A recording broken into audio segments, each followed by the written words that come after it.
renew pada bulan Agustus. Jadi Agustus, September, Oktober, November, Desember. Jadi baru jalan 4 bulan terus pulang ke Indonesia. Cuma udah bikin maksudnya buat kesepakatan sama majikan kan udah lama, maksudnya kan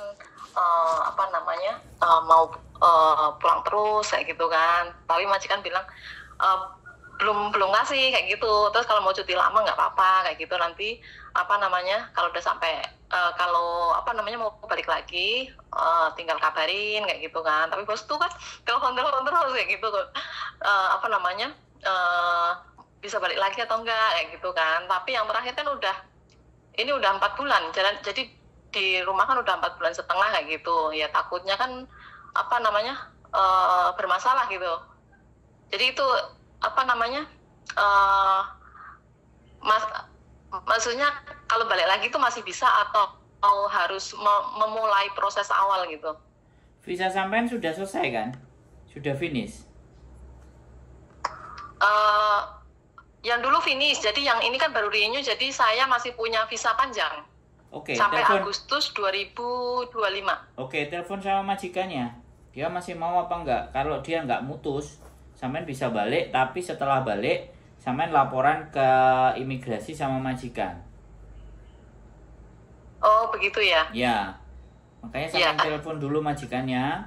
Kalau majikannya udah, kamu boleh balik sini. Terima kasih banyak, Kak. Ya sebentar aku tak jelasin dulu. Sampean dijelasin kayak orang lari-lari aja, Mbak sampean itu nanya, kita jelasin, udah makasih terus mau ditutup kayak gitu. Aku gak paham. Enggak.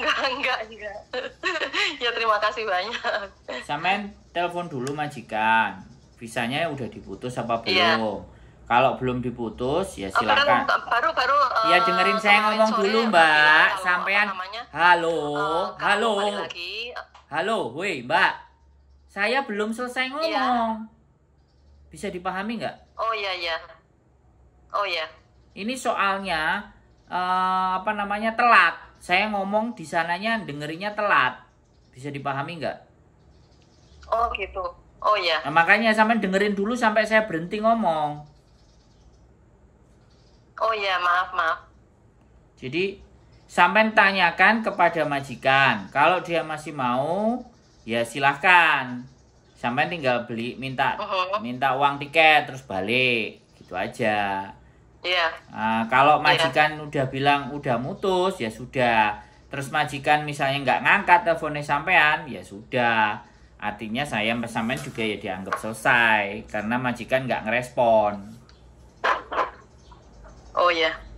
Begitu. Atau kalau sampean pengen kejelasan lagi, sampean confirm sama imigrasi di Hong Kong. Sampean bisa telepon dari Indonesia, nomor imigrasi. Nomor visa sampean sekian atas nama saya, apakah sudah diputus apa belum sama majikan. Kalau sampean nggak bisa menghubungi majikan gitu loh. Oh iya. Sudah jelas? Ya sudah. Sampean mau ngomong apa sekarang? Gantian. Ya sudah, itu aja. Sudah cukup jelas ya. Oke? Ya, oke. Oke, siap. Kalau kayak gitu, terima kasih. Ya, sayang, terima kasih banyak. Oke, siap. Selamat malam. Wassalamualaikum warahmatullahi wabarakatuh. Selamat siang. Oke, teman-teman semuanya udah pulang. 4 bulan di rumah. Katanya majikannya kalau mau balik silahkan balik. Ngeri kan? Kalau mau balik silahkan balik. Nanti kalau ditelepon majikannya nggak ngangkat, nah itu yang harus jadi pertanyaan. Apakah majikan masih perlu sama kita atau tidak? Kalau mau memastikan lagi, sampai tinggal telepon ke imigrasi Hong Kong. Nomor visa sekian. Itu apakah masih visanya berlanjut atau sudah diputus dengan majikan, itu jauh lebih jelas, jauh lebih terang karena dari imigrasi. Karena bagaimanapun urusan visa itu pasti berurusannya dengan imigrasi. ya yang mengizinkan visa masuk adalah imigrasi. Jadi apapun persoalan kalian tentang visa itu urusannya dengan imigrasi Hong Kong. Kalau KJRI itu paspor ya. Kalau KJRI itu paspor, keluhan itu KJRI. Ya, keluhan itu juga bisa di labor departemen. Kalau kalian menghubungi agennya nggak ngangkat ya, karena namanya agen aja, agen yang baik, ada agen yang nggak baik ya kan, macem-macem. Artinya ya mudah-mudahan kalau sampean semua mendapatkan agen yang baik, yang artinya ketika ditanya ada yang respon. Soalnya tadi ada yang komen juga, agenku udah 10 tahun kalau ditanya selalu jawab, berarti kan ketemu sama agen yang baik. Karena ada agen juga yang wis mari urusan ambek majikan yo wis, aku ora melok urusan. Bahkan ada agen juga yang harusnya agennya bisa dapat long service nggak dibantuin. Macam-macam pokoknya teman-teman ya, karena agen di Hong Kong itu sangat banyak sekali. Kenapa bisa banyak? Karena perizinan agen itu ada 2. Jadi perizinan yang pertama itu perizinan agen yang diizinkan oleh pemerintah Hong Kong. Nah, itu yang pertama. Terus yang kedua, agen yang lisensinya itu diterima oleh KJRI, dan itu yang nggak banyak. Yang diterima sama KJRI itulah yang nggak banyak. Makanya agen-agen yang mendapatkan 2 license, KJRI dan pemerintah Hong Kong, maka dia bisa memproses teman-teman. Tapi kalau agen yang izinnya hanya labor, yang izinnya hanya Hong Kong saja, maka dia tidak bisa memasukkan berkas kontraknya itu ke KJRI. Tapi bagaimana cara mengakalinya? Mereka nitip cop. Nah, mereka membeli cop kepada agen-agen yang mendapat license dari KJRI. Jadi seperti itu ya. Nah, kalau mendapatkan cop otomatis dia harus beli copnya gitu teman-teman. Nah, berapa angka beli copnya? Bervariasi dan bermacam-macam.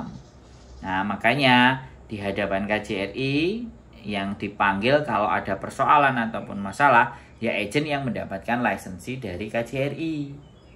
Ya, artinya agen yang hanya mendapatkan cop ya dari Hong Kong itu namanya sub agent. Nah, begitu ceritanya teman-teman. Makanya sekali lagi ya teman-teman, ini pemahaman dan pengetahuan buat kita semuanya.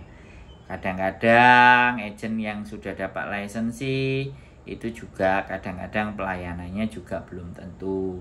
Kadang ada juga agen yang belum punya lisensi, tapi kalau sama kalian baik, kalau sama kalian akrab ya gak mesti.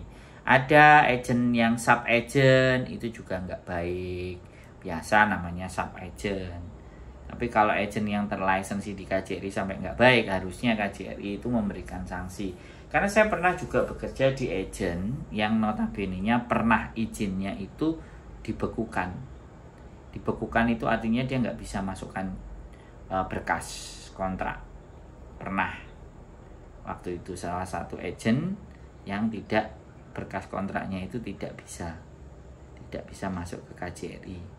Padahal dia juga hitungannya agen lama. Tapi kalau sekarang mungkin dia sudah license-nya sudah bergulir lagi. Nah itulah ya teman-teman, sekali lagi nih di KJRI itu kan dia harusnya benar-benar ya, aku nggak ngerti ya sistem kerja mereka terhadap agen-agen yang punya license. Tapi ya begitulah fakta dan kenyataannya. Jadi negara masih menyerahkan kepada pihak swasta untuk proses, karena negara dilarang berbisnis. Jadi begitu ya teman-teman.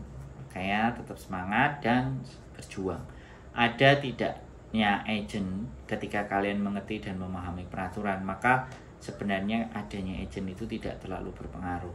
Kalau kalian memahami tata aturan bagaimana cara bekerja di Hong Kong, bagaimana menjadi domestic helper, bagaimana hak-hak dan kewajiban sebagai domestic helper. Nah, tapi sayangnya sekali lagi belajar tentang hak-hak dan kewajiban kalian itu menjadi bukan fokus yang utama. Yang fokus utama adalah gajian, kerja dan gajian. Itu aja dari saya. Keep stay tune YouTube channel and see you next video. Bye bye.